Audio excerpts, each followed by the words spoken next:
Bladesmiths, there have been many groups of warriors that have used bladed weapons en masse throughout history, and today we're going to honor one of those groups, the samurai, by having you forge one of these. A tanto knife. Bladesmiths, the tanto is a perfect precision weapon for the samurai and their warrior ethos, and it's going to take excruciating attention to detail for you to make a blade worthy of a samurai, and also to make a blade using these materials. What we have here are 4 large pieces of square tubing and a table full of high carbon steel. In the first round of competition, you'll have to combine this high carbon steel into these canisters to make a billet from which to forge your tanto blade, between 8 and 10 inches in length with a hidden tang. Good luck, bladesmiths. Your 3 hours starts now. I put in fish hooks, ball bearings, and the small cylinders. Very interesting going on with Justin right now. Not only did he use the whiteout in there, but he's already filling it. The whiteout's not even dry. The powder is going to get incorporated with the whiteout. It's going to become this slurry of coating of stuff that won't weld to itself. It does everything wrong with the process. I have never had successful canister Damascus, and I have never made a tanto before.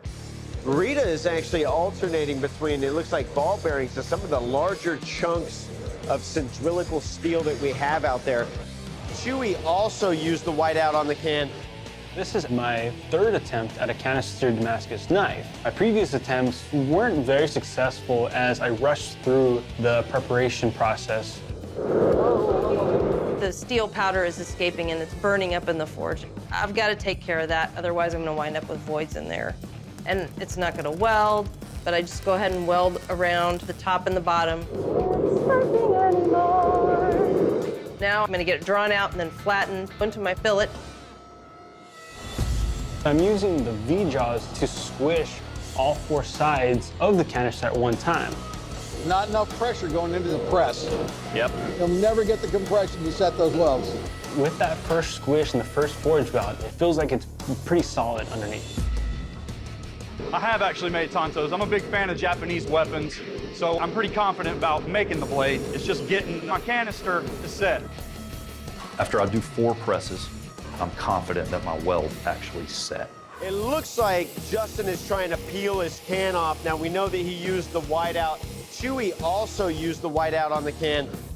Now it's time to remove the can. God! There's a large hole and gap in the steel. I only have 2 options to do, either restart or to continue forging this piece and try to forge weld it back together. Most of the time is already gone, and I really need to get moving on it. Justin is also struggling with some forge weld issues. Delaminating in the center of the canister would be a catastrophic failure. I need to make sure the steel that I'm grinding off is canister, not delaminating core. All right. After grinding through it, I see the core steel. I have a solid billet to work with instead of just a big mess. Now I'm seeing Chewy flux the outside of his billet.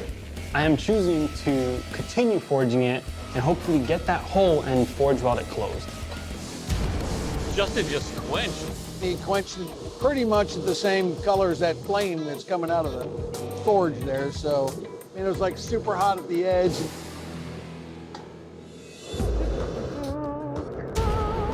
Rita in the quench. Yes. 5, 4, 3, 2, 1. Bladesmiths, shut down your machines, drop your tools. This first round of competition is over. Bladesmiths, welcome to the strength test, the samurai helmet chop. To determine the strength of your edge, I'll be bashing them into these samurai helmets. Remember, I don't care what happens to the helmets on this test. It's all about what happens to your tantos. Justin, you're up first. You ready? Yes, sir. All right.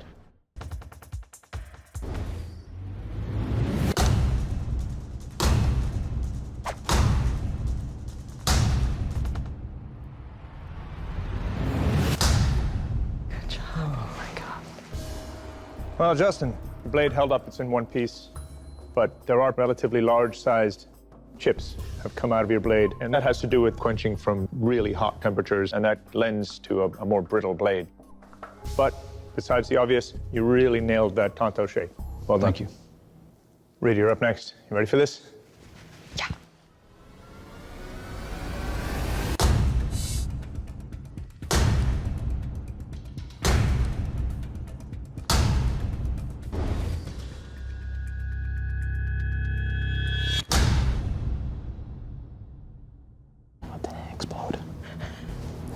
Well, Rita, looking at your edge here, despite what it went through, it's in pretty good shape. There's a roll here and here, but other than that, well done.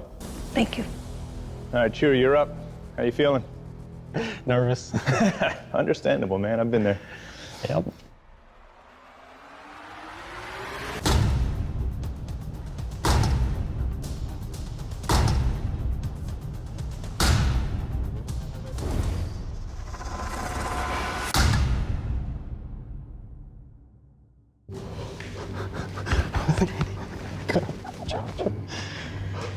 Well, Chewie, it's all in one piece. Nothing got loose, but there's a chip that came out right here.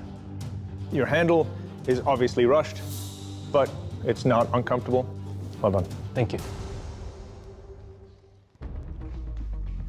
All right, bladesmiths, that was a brutal strength test. Now it's time to find out what kind of edge you have left on your blades. This is the sharpness test, the fish slice.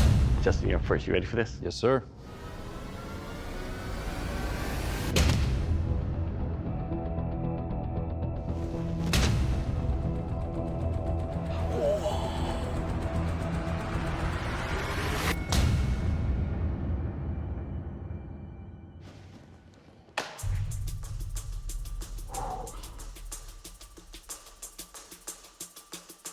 All right, Justin, let's talk about your tanto blade here. You can see that the pieces that you have over here almost act like serrations. You can tell by the cuts. It has some parts that are clean and some parts that are ripped off. But overall, sir, you will cut. All right, Rita, your turn. Are you ready? Yes. Do this. Yes, please.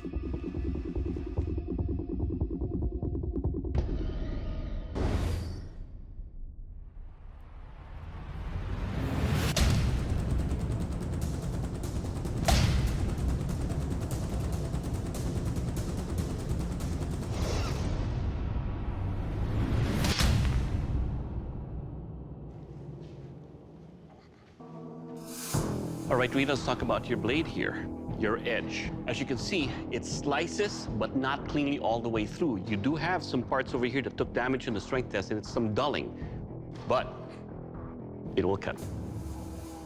All right, Chewie, your turn. You ready? No. All right. We'll do it anyways.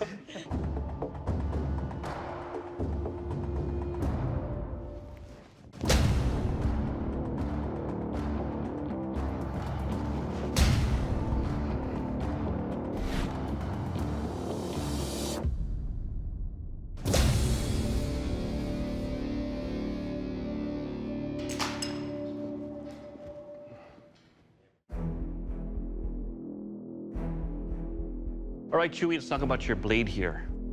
You have an obtuse edge to begin with, and there are some areas here that took some damage. As you can see, these are more blunt force trauma than they are clean cut. As a matter of fact, on the last slice, it pretty much just batted the fish away rather than cut the fish. But as you can see in the beginnings of these, they are cut, so it will cut. Thank you. All right, bladesmiths, the judges have made their final decision. The bladesmith leaving the forge is Chewie. Your blade didn't make the cut. Doug Markite is going to tell you why. Chewie, your blade was the least refined, and the damage you took during the strength test made it underperform on the sharpness test. Chewie, please surrender your blade. Even though I had many cracks and holes from round 1 and 2, I still felt that the steel was strong enough to withstand the actual test. This experience, it was so nerve-wracking, but I had tons of fun.